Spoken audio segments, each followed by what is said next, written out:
Okay, so for your next image or figure, you are going to be using your 30 by 60 triangle. In this part, you will use the 30-degree angle triangle.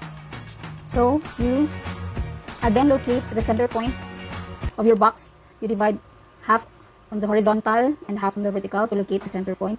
From the center point, we will be measuring 1 centimeter to the top and to the bottom. 1 cm. Bottom 1 cm.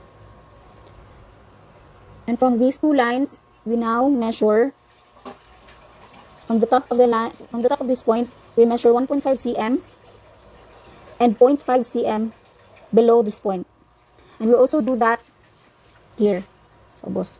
So 1.5 sa ubos and 0.5 sa taas.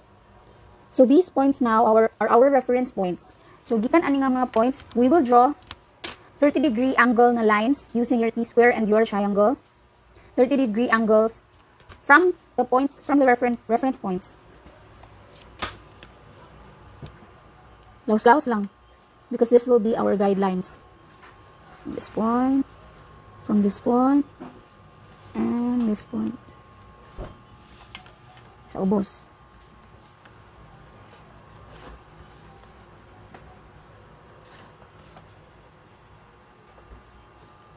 And you also do it on the opposite direction.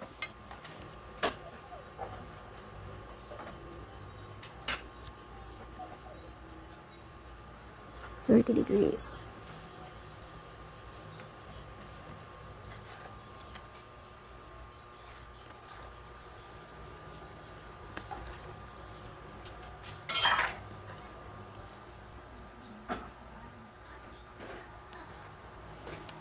So from these guidelines, we will now darken the lines to create the diamonds.